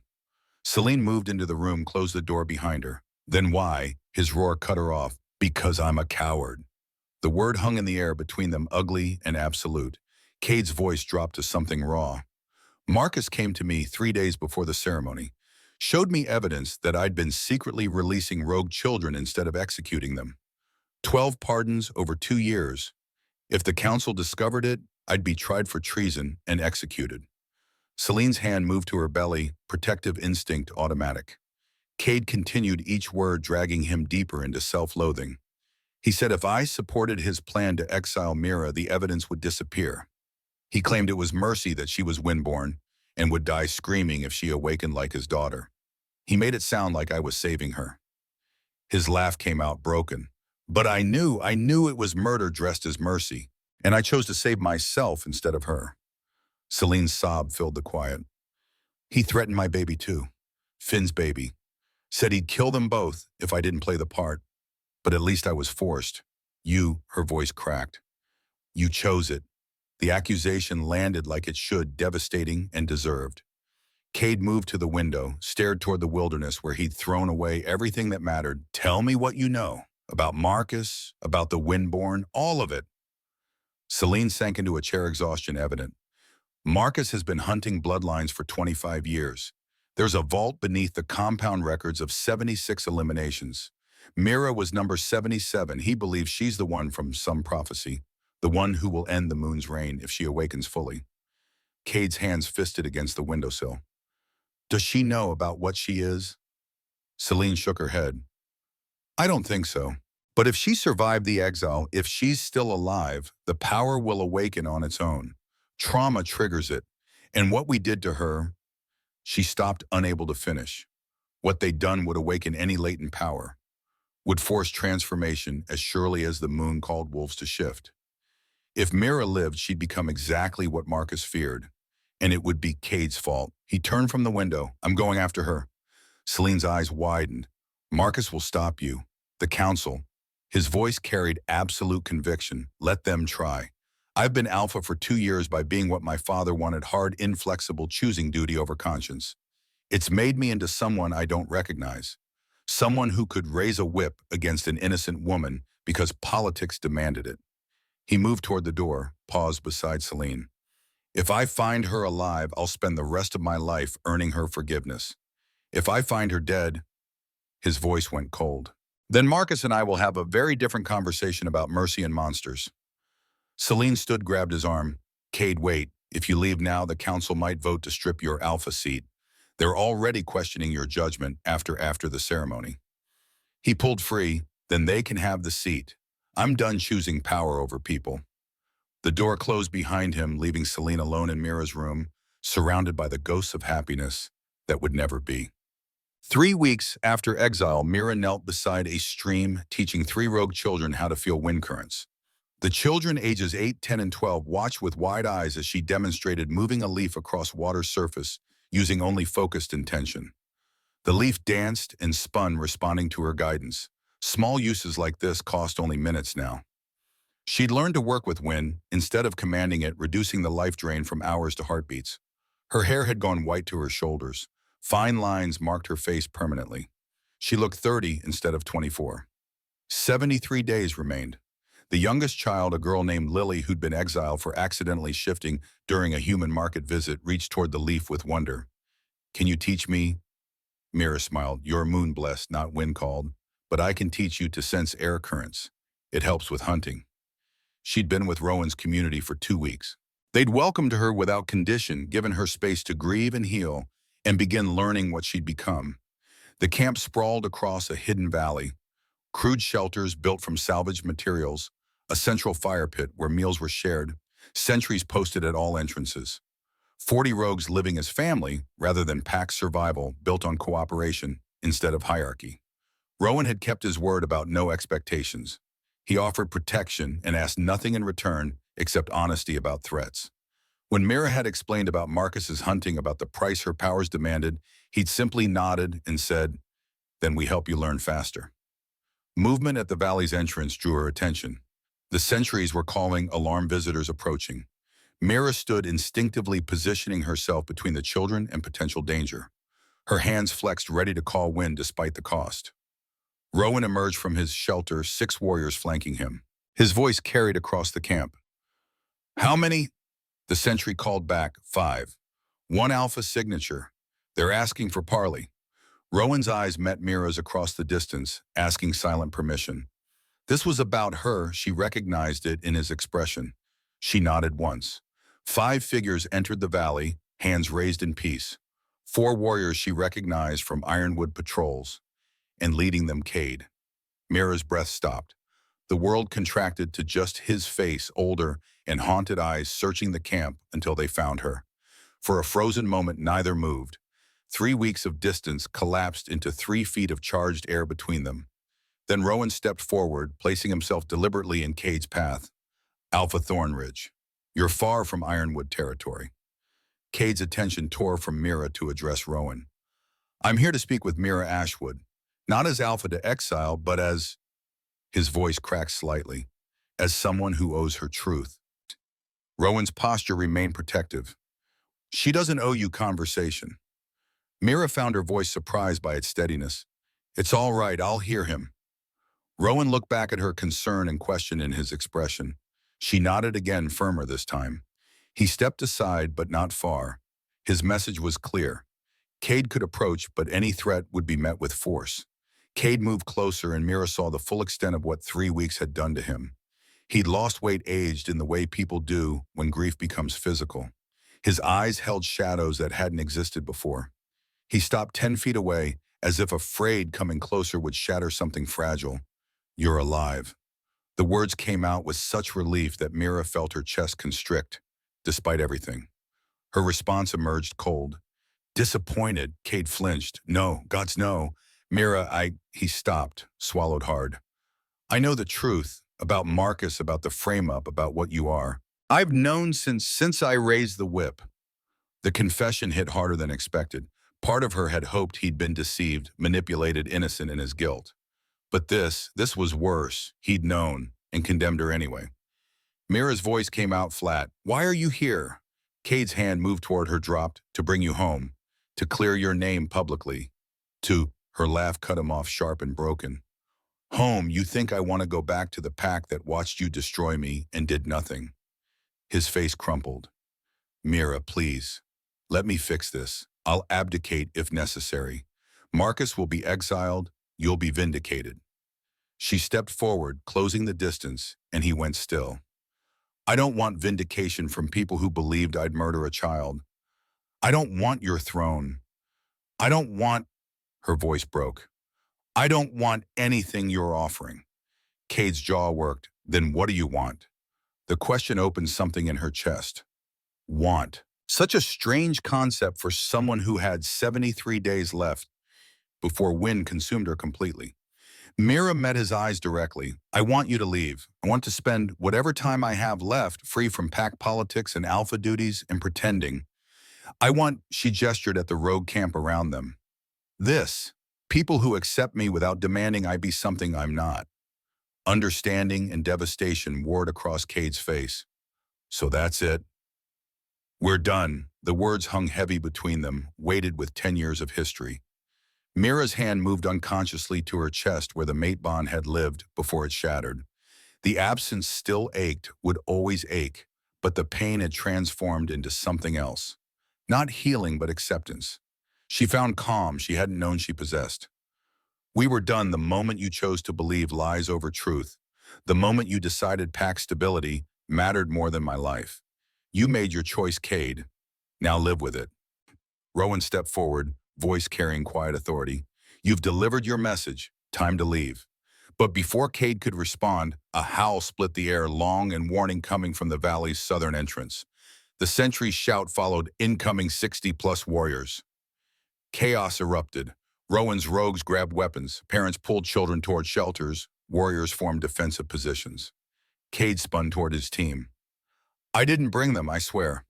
But Mira already knew who had come. A voice amplified by Alpha Command rolled across the valley, carrying from the southern approach. Mira Ashwood, by order of Ironwood Pack, in Moonlaw surrender for trial and execution. Elder Marcus had found her, and he'd brought an army. The valley erupted into controlled chaos. Rowan's warriors moved with practiced efficiency, herding children toward the caves at the valley's northern edge, while fighters formed defensive lines. 40 rogues against 60 trained pack warriors. Mathematics that promised massacre. Mira stood frozen, watching Marcus emerge from the forest's edge. 60 years old, but moving with the lethal grace of a man half his age, flanked by Ironwood's elite guard. Behind them, more warriors materialized from the trees surrounding the valley's southern and eastern approaches. Cade positioned himself beside Mira, voice urgent. This is my fault. I led them here without knowing my scent trail. Rowan cut him off. Explanations later. Right now, we need... Marcus's amplified voice rolled across the valley again. Mira Ashwood, I'm offering mercy one final time. Surrender peacefully. Face judgment with dignity. I promise your death will be swift, painless. Far better than what the wind will do to you. The words carried certainty that made Mira's skin crawl. He genuinely believed he was saving her. She stepped forward, away from Cade and Rowan. Her voice carrying without amplification as wind itself lifted her words. You murdered my grandmother, held Rose Ashwood underwater while she begged for mercy. You've killed 76 others over 25 years. Don't talk to me about dignity. Silence fell across both camps. Even Marcus's warriors shifted uncomfortably at the accusation. Marcus's expression didn't change. I gave Rose the same mercy I'm offering you. Quick death before the awakening consumed her. She thanked me with her last breath.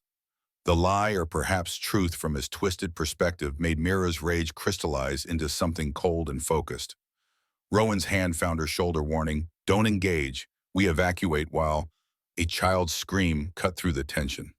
Lily, the 8-year-old Mira had been teaching, had bolted from the cave entrance, terrified by the confinement running directly into the open ground between camps. Everything happened in the space between heartbeats. 3 of Marcus's warriors shifted to wolf form, seeing easy prey instinct overriding orders. They charged the child. Rowan shouted commands, but the distance was too great. Lily froze, small body paralyzed with terror. And Mira moved, not physically. She couldn't reach Lily in time with merely human speed. But Win-Win could move faster than thought. The gust exploded from Mira with force that flattened grass in concentric circles. It caught the 3 charging wolves mid-leap, hurled them backward into their own lines with bone-cracking impacts. The wind wall solidified between Lily and Marcus's forces, invisible but absolute. Mira felt the cost immediately. White spread through her hair like frost consuming dark earth, racing from roots to tips in seconds. Her hands aged before her eyes, skin going papery, veins prominent. The lines on her face deepened, multiplied. 4 days. The calculation came automatically taught by weeks of painful learning. She just burned 4 days of life to save 1 child. 73 minus 4. 69 days left. Worth it. Lily scrambled back toward the caves. The wind wall held shimmering now with visible silver-gold energy that pulsed with Mira's heartbeat. Marcus's eyes widened, then hardened. So it's begun. The awakening. Child, you've just proven why you must die. That power will consume you.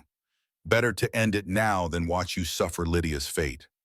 Mira's voice came out colder than she'd known she could sound. I'm not Lydia, and I'm not afraid of you. But her hands shook as she lowered them. The wind wall dissipated. Maintaining it would cost days she couldn't spare. Marcus raised his hand, preparing to signal attack. Cade stepped forward, positioning himself deliberately between Mira and Marcus. Elder, I challenge your authority in this matter. As Alpha of Ironwood, I order immediate withdrawal. The declaration sent ripples through both camps. Challenging an elder's judgment publicly was tantamount to declaring civil war within pack structure. Marcus's expression remained calm. You lost your authority the moment you let her live the first time. The council knows what you are, Cade Thornridge. A weak alpha who pardons rogues and hesitates at necessary violence. They sent me to correct your failures. Cade's face went pale. The council didn't authorize. A new voice interrupted. Actually, they did. Elder Tobias emerged from Marcus's ranks, flanked by two other council members. His weathered face held regret, but not uncertainty. Cade, you've shown mercy where Moon Law demands justice. The council voted 3 days ago, 4-3 in favor of Marcus leading this action. Your seat is under review pending outcome. The political coup had been planned meticulously. Marcus hadn't just come to kill Mira, he'd come to consolidate power by demonstrating Cade's weakness. Cade's jaw clenched. Then the council has forgotten what it means to lead with conscience instead of fear. Tobias's expression flickered with something like sympathy. Step aside, son. Let Marcus end this. Save your position. You can still lead Ironwood if you... Cade's roar cut him off. No! The word echoed off the valley walls, carrying alpha command that made even Marcus's warriors hesitate. Cade's voice dropped but lost none of its intensity. I stood by once while injustice was done. I raised a whip against an innocent woman because politics demanded it. I've spent 3 weeks drowning in that choice. I won't make it again. He shifted to wolf form, massive black beast alpha power radiating from every line and positioned himself at the head of Rowan's defensive line. The message was unmistakable. If Marcus wanted Mira, he'd have to go through Ironwood's alpha to get her. Marcus's expression turned pitying. So be it. You've chosen exile with her. How romantic. How futile. He signaled attack. 60 warriors surged forward as one coordinated mass. Rowan's 40 rogues met them with desperate courage, but the math was brutal. Within seconds, 3 rogues fell overwhelmed by superior numbers and training. Mira watched the slaughter begin and felt something inside her chest ignite. These people, rogues, exiles, forgotten wolves who'd built family from nothing, were dying because she'd brought Marcus's wrath to their doorstep. Ayala's voice whispered from nowhere. You know what you must do, but the cost? Mira cut her off. I know the cost. I don't care. She stepped into the open ground between the lines, raised both hands, and stopped holding back. The storm that answered her call made the wind wall look like a child's breeze. Hurricane-force winds exploded outward in a sphere with Mira at its center.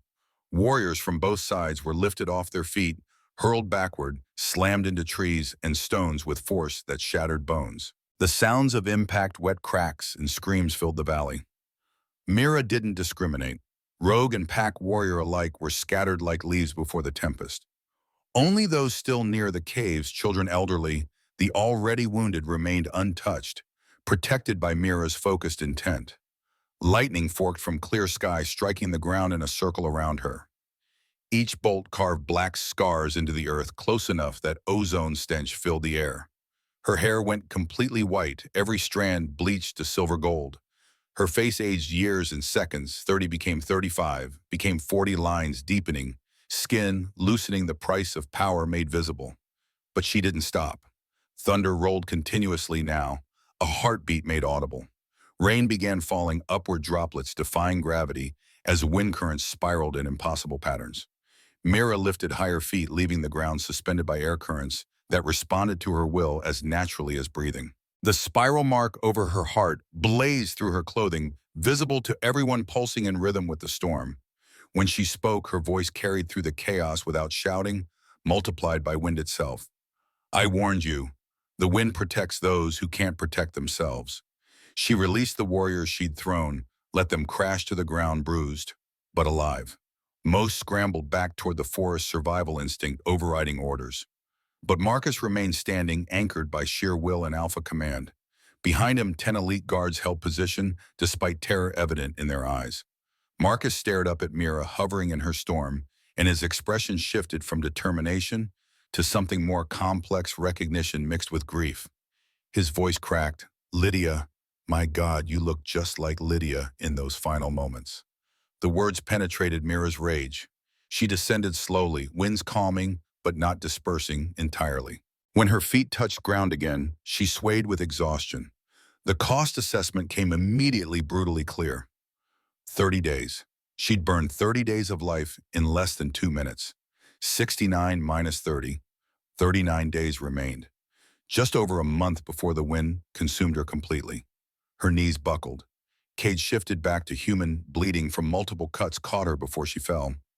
She wanted to push him away, maintain her anger and distance, but her body refused to cooperate. Marcus approached slowly, guards flanking him, but weapons lowered. He looked older suddenly, the weight of 25 years visible in every line of his face. He knelt before Mira, close enough that only she and Cade could hear. Rose said the same thing before she died. The wind protects.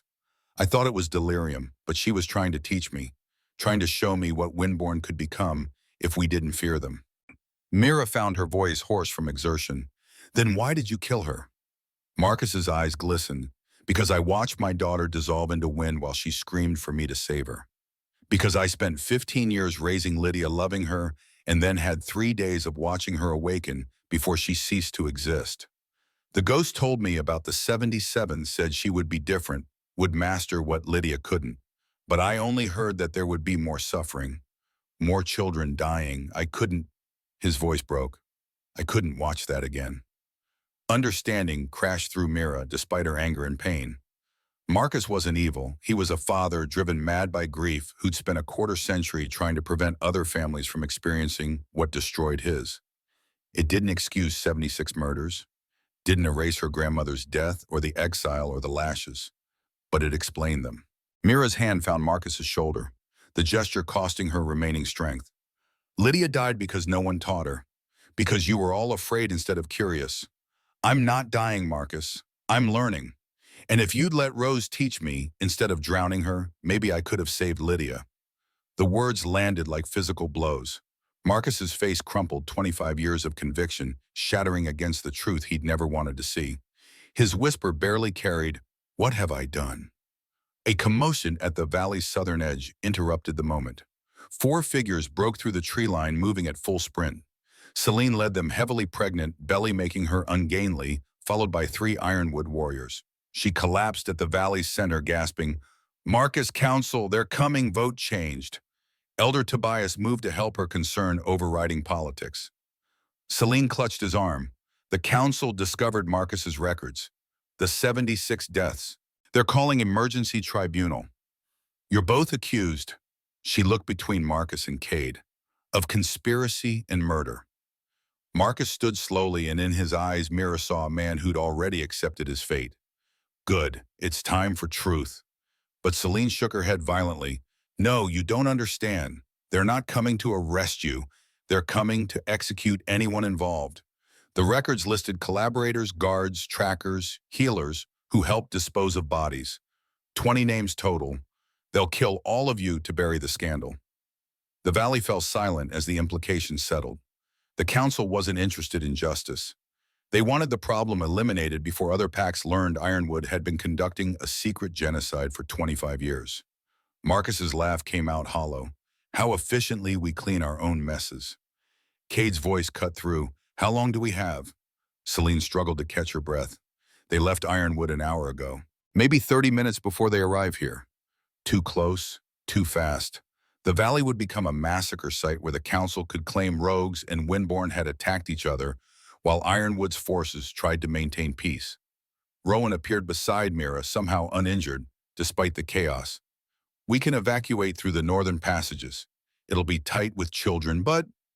Marcus interrupted. They'll track you. I taught them how. You'll make it maybe a day before they find you and execute everyone as witnesses. His expression hardened with decision. Unless they believe the threat is already neutralized. Understanding dawned on Mira and Cade simultaneously. They spoke together, no. Marcus smiled, and it reached in his eyes for the first time. I'm already dead, children. The council has decided, but I can make my death matter. I can give you time. He turned to his elite guard. Return to Ironwood. Tell the council you found the Windborn, that I executed her, that she killed me in final attack. Provide bodies as proof, burn them beyond recognition if you must. Make them believe it's over. One guard objected. We won't leave you two. Marcus's alpha command, still potent despite age, silenced him. You will follow orders. You will protect these rogues by giving the council their scapegoat. Me. Now go. The guards hesitated, then obeyed, disappearing into the forest with backward glances full of guilt and relief. Celine pushed herself upright, one hand on her belly. I'm staying. I helped frame her. I deserve, Marcus's voice gentled. You deserve to raise that child, to give her the truth when she's old enough, to be better than we were. He looked at Cade. You'll take care of them, the rogues anyone. Marcus's genocide displaced. Cade nodded, throat working. I swear it. Finally, Marcus turned back to Mira. I can't undo what I've done. Can't bring back Rose or the others. But maybe I can stop the cycle here. Stop the fear that makes monsters of fathers. He pulled the ritual knife from his belt, the silver edge that had ended 76 lives. Held it out to Mira. End it. Make my death look like battle. Give them their story. Mira stared at the offered weapon, mind reeling.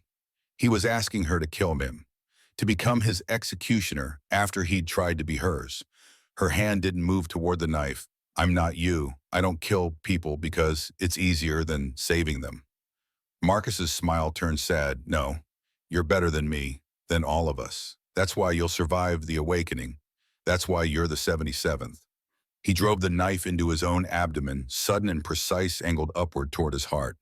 The motion was practice, certain, the choice of a man who'd done this 76 times and knew exactly how to make it quick.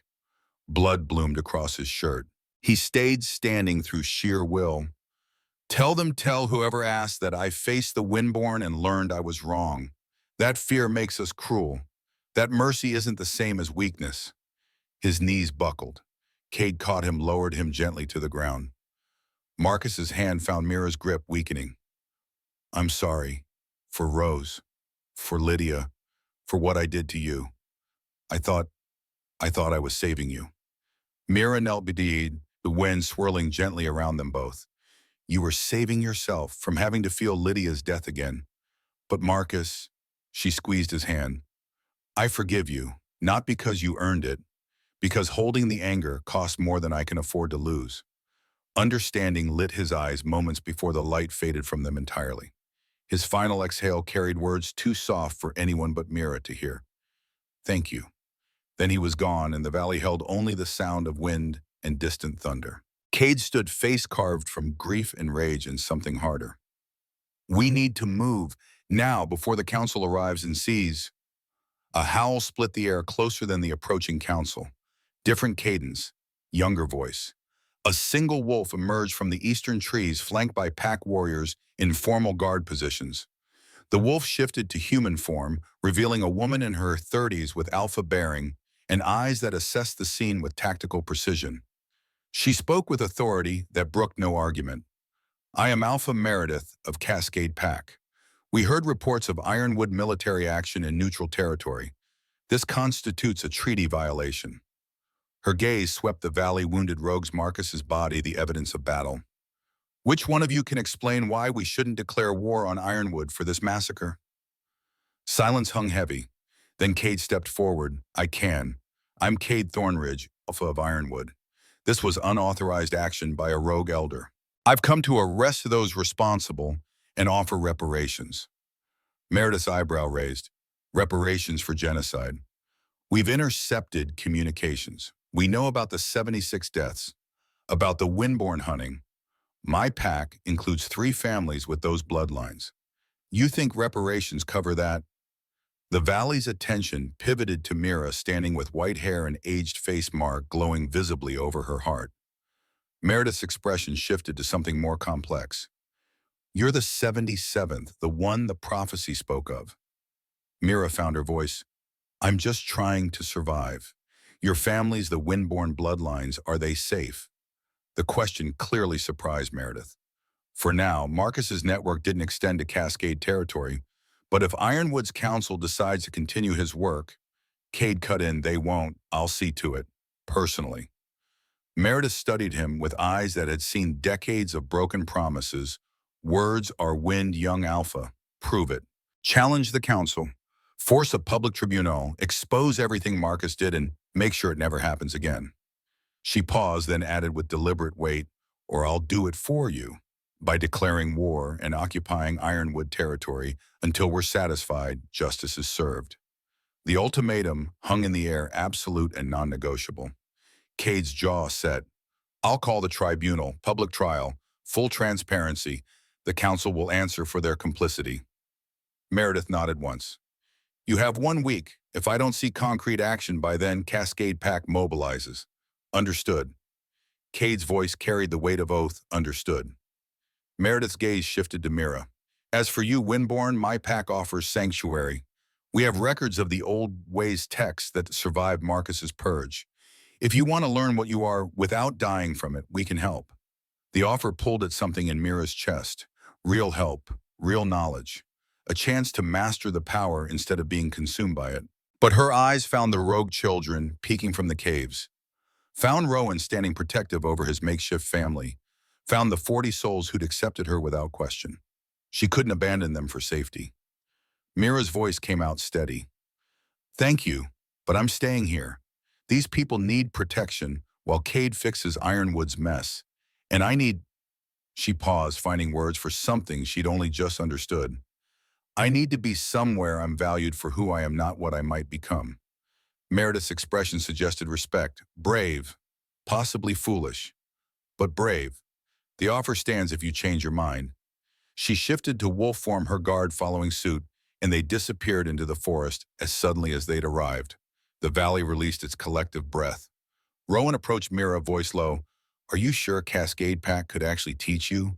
We're just... Mira touched his arm, the gesture cutting off his self-deprecation. Your family. That matters more than ancient texts. His expression flickered with something deeper than gratitude, but the moment shattered as Celine cried out in pain. Everyone turned to find her on her knees, water streaming down her legs, face contorted. Her voice came out strained. The baby. It's coming. Now. Chaos of a different kind erupted. Healers rushed forward. Rowan barked orders about boiling water and clean cloth. Cade stood frozen, utterly out of his depth. And Mira, despite exhaustion and 39 days left and everything that had happened, found herself falling into healer training. Her hands moved with practiced confidence, assessing Celine's condition, preparing for the birth. Because this helping life enter the world instead of watching it leave this was who she'd been before exile. Maybe who she still could be. 3 hours later, Celine's daughter entered the world, screaming her existence to an indifferent scream. Mira cleaned the infant, wrapped her in soft cloth, placed her in Celine's trembling arms. The baby's eyes, barely open, already showed hints of amber wolf blessing. Celine cradled her daughter, tears streaming. Verity, her name is Verity, it means truth. The choice stabbed at Mira's heart, even as she understood its purpose. Celine was naming her child as penance, as promise, as prayer that the next generation would be braver. Cade approached cautiously, looked down at the baby with wonder and terror combined. She's beautiful. Celine's eyes met his, red-rimmed but clear. She's not yours, she's Finn's, my Omega mate. Marcus threatened to kill them both if I didn't frame Mira. But the baby, her voice cracked. The baby is innocent. Whatever happens to me, promise she'll be safe. Cade's hand hovered over the infant's head, not quite touching. I promise, whatever it takes. The moment held weight beyond words, promises and betrayals, and the hope that mistakes could be amended through action. Mira stood legs unsteady and found Rowan watching from nearby. His expression held questions he didn't voice. She moved to stand beside him, shoulder to shoulder. You're wondering if I'll go back with Cade. It wasn't a question. Rowan's slight nod confirmed it. Mira looked across the valley at the rogue families rebuilding after the battle, at the children emerging from caves, now that danger had passed, at the community built from outcasts who'd chosen to survive together. Then at Cade holding vigil over Celine and the baby, his face etched with guilt and determination to be better. Her voice came out certain. No, that part of my life is over. Cade can fix Ironwood's corruption, expose the genocide, make things right. But I can't go back to being who I was. That woman died under 70 lashes. What emerged after? She gestured at her white hair, her aged face, the mark glowing faintly over her heart. This is who I am now, and I need to figure out what that means. Rowan's hand found hers at the touch, careful questioning. She didn't pull away. His voice held warmth. We have 39 days to figure it out together. If you want company. 39 days. Such a short time. But maybe enough to learn what it meant to be free. Mira squeezed his hand. I'd like that. The sun began setting, painting the valley in shades of gold and amber. Tomorrow would bring tribunals and councils and the work of dismantling 25 years of secret genocide. But tonight the valley held only the sound of a newborn's cries, the murmur of rogues sharing evening meals, and the wind whispering promises of transformation yet to come. Mira closed her eyes, feeling air currents map the valley, sensing every life within it. The power no longer fought her. It flowed like breath, natural as heartbeat, costly but necessary. She was learning. And learning, Ayala whispered from nowhere, was the first step toward mastery.